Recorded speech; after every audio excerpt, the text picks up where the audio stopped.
ونبينا وشفيعنا وذنوبنا أبي القاسم محمد اللهم صل على محمد وآل محمد وعلى لعنة الله ولعنة أجمعين يومنا هذا اليوم الدين أما بعد فقد قال الله تبارك وتعالى في كتابه المبين وهو أصدق الصادقين اللهم صل على محمد وآل محمد السلام عليكم ورحمة الله وبركاتہ.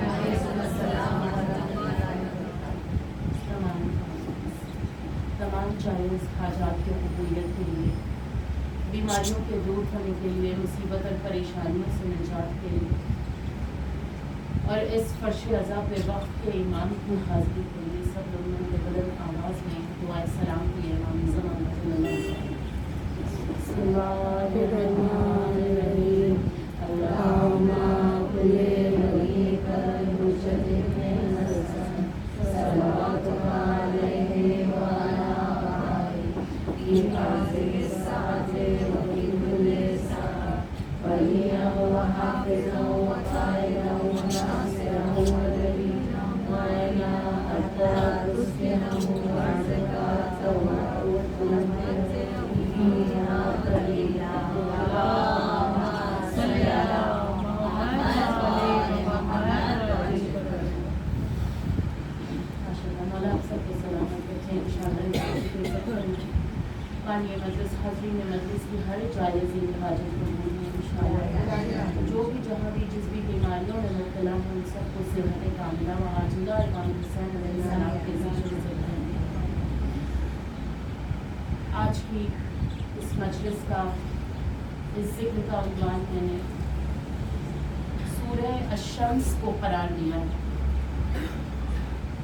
سورہ الشمس قرآن پاک کا بہت ہی مشہور اور معروف سورہ، جس میں قرآن میں اللہ نے سب سے زیادہ قسمیں کھائی ہیں. اور کتنی قسمیں؟ 11 قسمیں 7 آیتوں میں.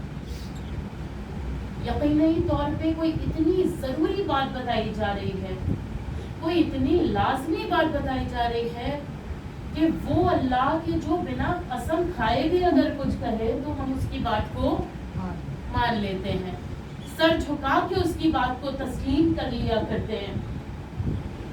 لیکن اگر وہ کسی بات کے لیے اتنی قسمیں کھا رہا ہے، 11 قسمیں 7 آیات میں کھا رہا ہے، تو یقینی طور پہ وہ انسان کے لیے اتنی ضروری بات ہے کہ اس کے بنا انسان کی نہ دنیا ہے نہ آخرت ہے. سورہ الشمس کی آیات کہاں سے سٹارٹ ہو رہی ہے؟ یہ قسم ہے اس سورج کی اور سورج کے ساتھ جو روشنی ہے. اس کے بعد سیکنڈ آیت کیا ہے کہ قسم ہے اس چاند کی جو سورج کی روشنی کو لے کے چمکتا ہے. اور بہت بہت ہی مشہور و معروف بات ہے، انشور یہ آپ سب کو پتا ہوگی کہ جو سورہ الشمس میں شمس یعنی سورج کہا جا رہا ہے وہ کوئی اور نہیں بلکہ رسول خدا محمد مصطفیٰ محمد والے محمد. اور جو نور ہے وہ آپ کی نبوت کا نور ہے. سیکنڈ آیت میں ایک مرتبہ سلوات اللہم صلی علی محمد والے محمد. بہت توجہ. اس کے بعد سیکنڈ آیت میں اللہ جو چاند کا ذکر کر رہا ہے، جو سورج کی روشنی لے کے چمک رہا ہے، ہم سب جانتے ہیں وہ کوئی اور نہیں بلکہ مولا کائنات غالب کل غالب علی ابن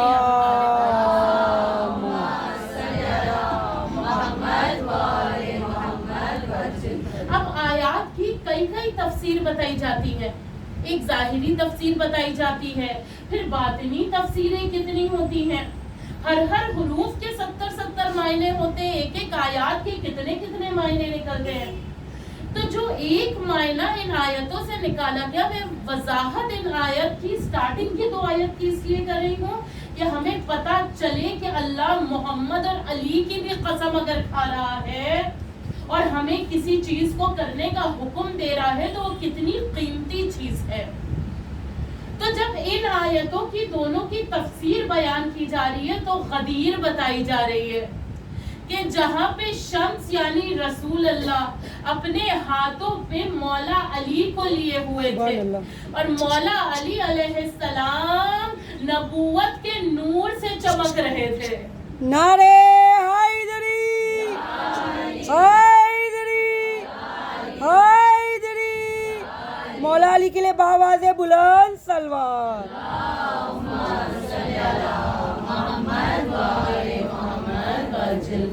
جزاک اللہ. تو بتایا جا رہا ہے غدیر کے میدان میں امامت نبوت کا نور لے کے ایسا چمکی کہ اس کے بعد اس کا کبھی خاتمہ نہیں ہونا ہے. جب تک یہ دنیا رہے گی امامت نبوت کے نور سے چاہے پردہ غیبت میں بھی ہو لیکن چمکتی رہے گی. اور ایسا نور امامت کا ہمیں چمک چمک کے ہدایت دے گا, اس طرح سے ہدایت دے گا کہ چاہے پردہ غیبت ہو لیکن ہدایت رکے گی نہیں کہیں سے. اس کے بعد نیکسٹ آیات میں اللہ سبحانہ و تعالیٰ, میں صرف ذرا سی وضاحت اس لیے کر رہی ہوں تاکہ ہم اللہ نے جو اتنی قیمتی بات بتائی ہے اس کو سمجھ سکیں. نیکسٹ آیت میں اللہ کہہ رہا ہے کہ قسم ہے دن کی, اس کے بعد کہہ رہے ہیں قسم ہے رات کی, پھر کہہ رہے ہیں قسم ہے جنت کی اور جنت کے بنانے والے کی. اللہ اکبر اللہ اکبر. پھر اللہ کہہ رہے ہیں قسم ہے زمین کی اور اس کی کہ جس نے اس کو بچھایا ہے. اور اس کے بعد اللہ کہہ رہا ہے قسم ہے انسان کے نفس یا اس کی روح کی, یعنی انسان کا نفس اور اس کی روح بھی یقینی طور سے کوئی بہت قیمتی چیز ہے کہ جس کی اللہ قسم کھا رہا ہے. پھر اللہ ایک آیت میں کیا کہہ رہا ہے کہ میں نے انسان کے اندر اچھائی کو بھی رکھا, برائی کو بھی رکھا, اور جو سب سے قیمتی آیت جو ان ساری 8 آیتوں کا نچوڑ, بہت توجہ, جو ان 8 آیتوں کا نچوڑ یہ 9th آیت ہے کہ ہم نے انسان میں اچھائی کو بھی رکھا, ہم نے انسان میں برائی کو بھی رکھا, لیکن کامیاب وہ انسان ہے کہ جو اچھائی کو چنے اور اپنا تزکیہ نفس کرے. اللہ سلوات. اللہم صلی اللہ محمد والے. دیکھیں آپ لوگ توجہ دیا کریں, میں 1000 یہ بات کہتی ہوں کہ ماشاءاللہ عزادار آتے رہیں گے, اپنی اپنی جگہ پہ بیٹھ جائیں گے. ایک کوئی انٹر ہوتا ہے پورا مجمع سا مجلس سے اس کا ڈائیورٹ ہو جاتا ہے اٹینشن ادھر ہی. ہم جب نماز پڑھتے ہیں تو کیا ادھر ادھر دیکھتے رہتے ہیں. یہ بھی ہم عبادت کر رہے ہیں اور اتنی خالص عبادت ہونا چاہیے ہے یہ کہ جب میدان محشر میں جناب زہرا اس کو پیش کریں تو وہ خالص نظر آنا چاہیے وہاں پہ. لہٰذا اللہ سبحانہ و تعالیٰ سورہ الشمس کی 9th آیت میں کیا ارشاد فرما رہا ہے, وہ کہہ رہا ہے کہ کامیاب انسان وہ ہے کہ جو برائی کو نہیں چنے بلکہ اچھائی کو چنے اور اپنے نفس کا تزکیہ کرے, اپنا سیلف امپروومنٹ کرے, سیلف پیوریفیکیشن کرے, کیونکہ یہی کامیابی بتائی جا رہی ہے.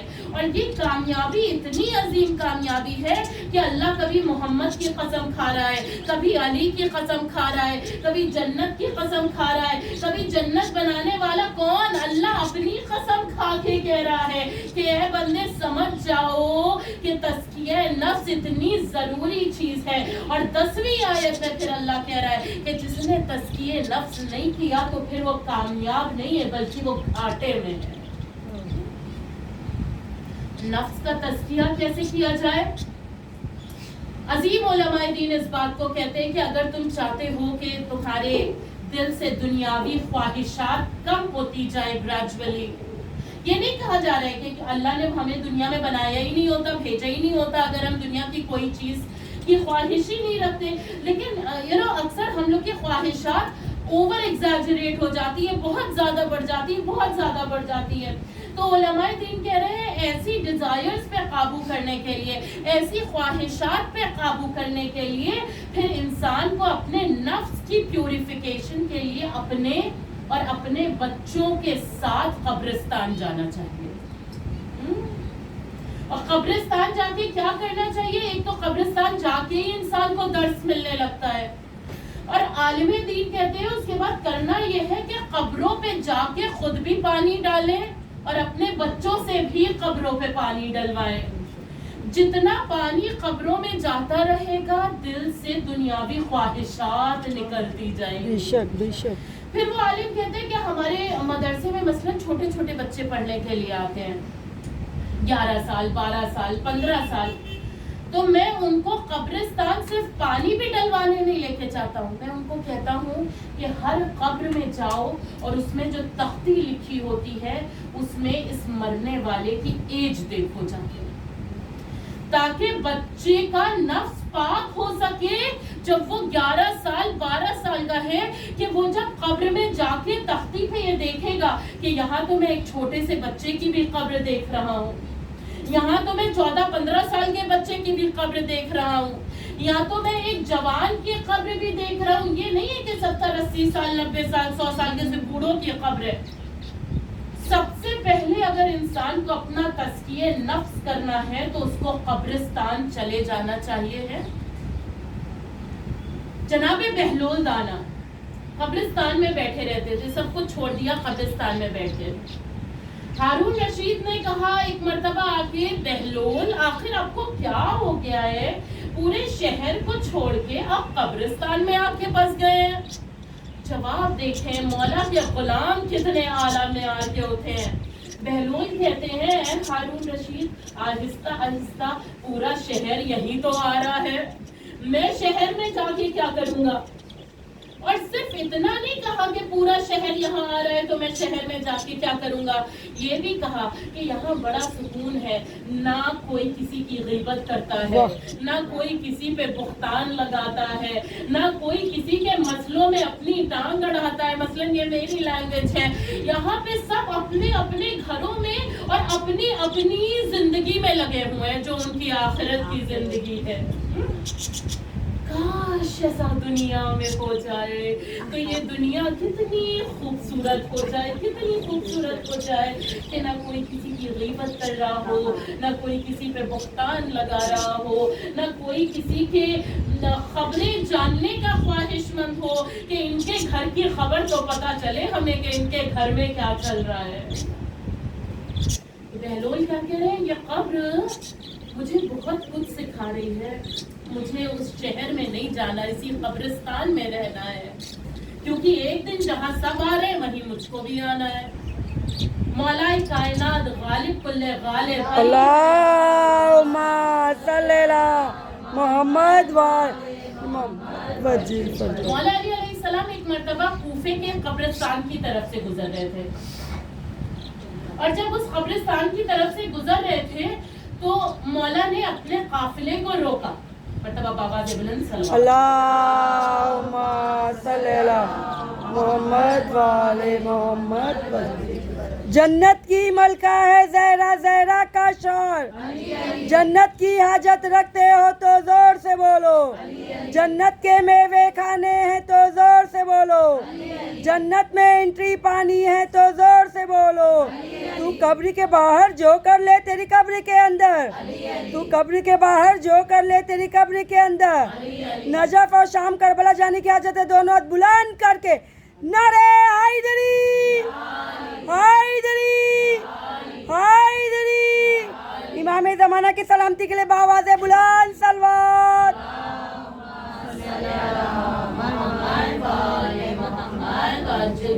یاد رہے کہ یہ نعرے اور یہ سلوات ان کو صرف پڑھے نہیں بلکہ جب پڑھے نا تو اپنے اپنے دل میں اس کا ثواب اپنے مرحومین کو احسال کر دیں. جب ہم اپنے مرحومین کو احسال کریں گے تو کیا ہوگا کہ جب یہ برزخ میں ان کے لیے نورانی تشت لے کے جائیں گے نا کہ تمہارے فلاں رشتہ دار نے, تمہاری بیٹی نے, تمہارے ماں نے یا تمہاری بہن نے تمہارے لیے تحفہ بھیجا ہے. روایت کے جملے ہیں کہ برزخ مہکنے لگتی ہے صلوات کے نعرے سے. اللہم صلی اللہ محمد والے محمد.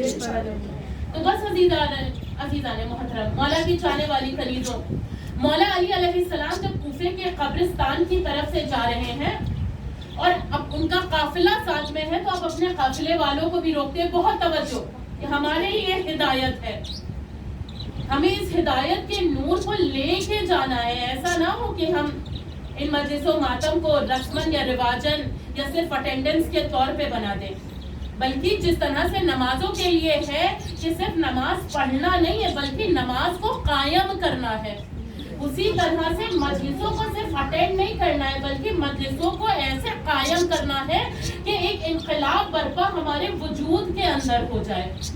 لہٰذا مولا علی علیہ السلام نے اپنے قافلے والوں کو روکا اور صاحب قبور سے مخاطب ہو رہے ہیں۔ اللہ اکبر، اللہ اکبر۔ صاحب قبور سے مخاطب ہو کے مولا علی علیہ السلام کیا ارشاد فرما رہے ہیں؟ جو قافلے والے کھڑے ہیں صاحب قبور سے مخاطب ہیں، اور پھر کہتے ہیں یہ کیسے عذاب والے گھروں میں لیٹے ہیں۔ اللہ اکبر۔ یہ کتنے فقیر ہیں جو اس میں لیٹے ہوئے ہیں۔ فقیر کون؟ وہ نہیں کہ جس کے پاس دولت نہیں، فقیر وہ کہ جو مرنے کے بعد ایک ایک چیز کا محتاج ہو رہا ہے۔ یہ کتنے فقیر ہیں۔ مولا علی علیہ السلام کہتے ہیں اگر یہ بول سکتے ہوتے تو پتہ ہے یہ کیا بولتے اپنی قبروں سے نکل کے؟ اگر قسم خدا کی سلونی کا دعویٰ کرنے والا مولا علی نہ ہوتا تو یہ سوال لاجواب رہ جاتا۔ مولا علی علیہ السلام ارشاد فرماتے اگر یہ بول سکتے ہوتے تو یہ کہتے کہ یا علی قبر میں نہ میری دولت کام آئی، نہ میری وہ عزت کام آئی جس کے لیے میں پریشان رہتا تھا، نہ میرا گھر کام آیا، کچھ بھی کام نہیں آیا۔ اگر اس قبر میں کوئی چیز کام آنے والی ہے تو وہ خوف خدا میں تقوی اختیار کر لینا ہے۔ سبحان اللہ، سبحان اللہ، صلی اللہ محمد محمد وجل فرجو۔ تو وہ خوف خدا میں تقوی اختیار کر لینا ہے، اور جب یہ خوف خدا میں تقوی اختیار ہو جاتا ہے تو پھر انسان کا نفس پاکیزہ ہونے لگتا ہے، تو اس کا نفس کی تزکیہ ہونے لگتا ہے۔ جو میں نے کہا تزکیہ نفس انسان کے لیے اتنا امپورٹنٹ ہے کہ جب وہ صحیح اور غلط میں فرق کرنا سیکھ لیتا ہے۔ ہمارے ساتھ دنیا میں ہمارے آگے ہر چیز لا کے پیش کر دی جاتی ہے، اور آج کل جو غلط چیزیں ہیں، جو حرام چیزیں ہیں، وہ تو اور ایزلی اویلیبل ہیں، ہم ان کو بہت اچھی طرح سے ایزلی ایکسس کر سکتے ہیں۔ تو ہم کو یہ بتایا جا رہا ہے کہ اللہ نے جو خوبی رکھی ہے، انسان کو نہ جانوروں جیسا بنایا ہے، نہ پیڑ پودوں اور پتھروں جیسا بنایا ہے، اللہ نے انسان کو اتنا بلند بنایا ہے کہ اس کو ایک چیز عقل دے کے بھیجا ہے کہ وہ صحیح اور غلط میں فرق کر سکے۔ جب وہ صحیح میں اور غلط میں فرق کر کے صحیح راستے پہ چلے گا تو قرآن کہہ رہا ہے وہ کامیاب ہے، کامیاب ہے، کامیاب ہے۔ یہ تو سورہ شمس کی آیت ہو گئی، سورہ مومنون کی آیت نمبر 1 یا قد افلح المومنون۔ یہ تو آپ سب کو ماشاءاللہ یاد ہونا چاہیے، اور یہ آیت جیسے ہی میں نے پڑھی علی والوں کے چہروں پہ مسکراہٹ آنا چاہیے اس آیت کو سن کے، کیونکہ یہ وہ آیت ہے کہ جس کی تلاوت مولا علی نے سب سے پہلے اپنی ولادت کے بعد آغوش رسالت میں آگے کی تھی۔ جب مولا علی علیہ السلام آغوش رسالت میں آئے تھے اور آپ نے کہا قد افلح المومنون کہ مومنین آج کامیاب ہو گئے، تو رسول خدا نے مسکرا کے پیشانی امامت کا بوسہ لے کے یہی تو کہا تھا نا کہ اے علی کیونکہ آپ امیر المومنین آ گئے۔ اچھا، غرض میرا کیونکہ ٹاپک ولادت مولا علی علیہ السلام نہیں ہے، یہ مودت کے لیے، محبت کے لیے ایک جملہ تھا۔ اس کی سیکنڈ آیت کی طرف آ جائیے۔ پہلی آیت میں تو یہ بتا دیا گیا کہ مومنین کامیاب ہو گئے، سیکنڈ آیت میں کیا کہا جا رہا ہے کہ مومنین کیوں کامیاب ہوئے؟ کیونکہ یہ اپنی نمازوں کو بہت عاجزی کے ساتھ ادا کرتے ہیں، عاجزی کے ساتھ ادا کرتے، یعنی اپنے آپ کو بہت ہمبل کر کے، بہت حقیر اور فقیر کر کے، اور اپنا پورا اٹینشن اللہ سبحانہ و تعالیٰ کی بارگاہ پہ کر کے۔ جیسا کہ میں نے آپ کے سامنے ابھی کچھ وقت پہلے ہی عرض کیا کہ کہیں ہماری نمازیں خدا نہ کرے عادتن تو نہیں ہو رہی ہیں۔ جب علامہ طباطبائی سے کسی نے پوچھا تھا، علامہ طباطبائی ہم بہت قرآن کی تلاوت کرتے ہیں، بہت قرآن کی تلاوت کرتے ہیں، لیکن کوئی اثر ہی نظر نہیں آتا.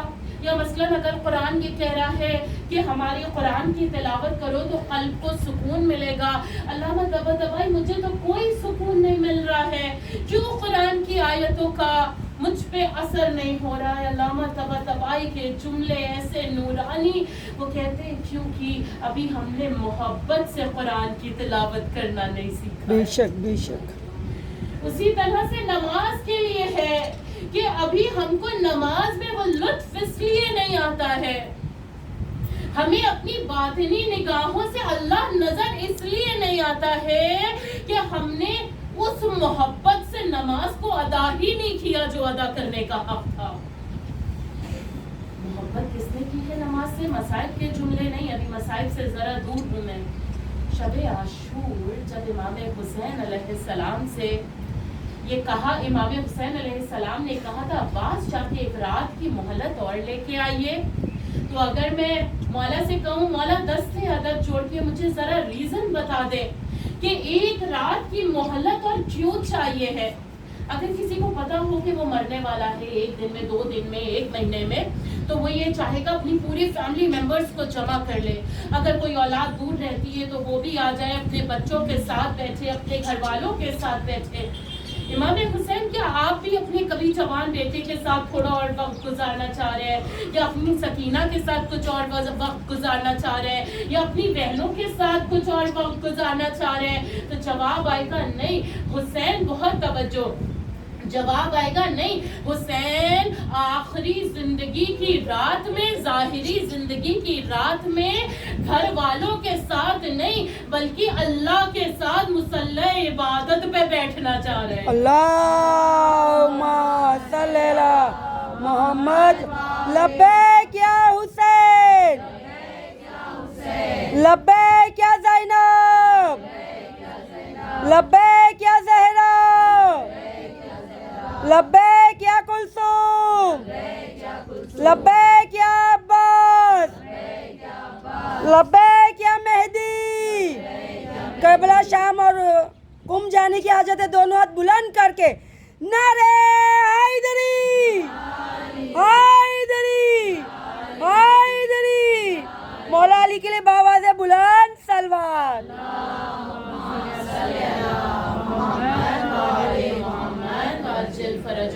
تو حسین کو ان دنیاوی چیزوں کی کچھ پڑی ہی نہیں ہے، بلکہ مولا حسین تو یہ کہتے ہوئے نظر آ رہے ہیں کہ اے میرے اللہ، تیری محبت میں میں نے اپنے بچوں کو یتیم کر دیا، تیری محبت میں میں بے قرار ہوں کہ کیسے تجھ سے جلد آ کے میں ملاقات کر سکوں. حسین کہہ رہے ہیں کہ مجھے دنیا کے لوگوں سے یا اپنی اولاد کے ساتھ یہ بیٹھنے کا میرے لیے وقت نہیں ہے، مجھے وہ نمازیں ادا کرنی ہے جن سے میں محبت کرتا ہوں، مجھے اس قرآن کو ادا کرنا، پڑھنا ہے، تلاوت کرنا ہے جس قرآن کی تلاوت سے میں حسین محبت کرتا ہوں.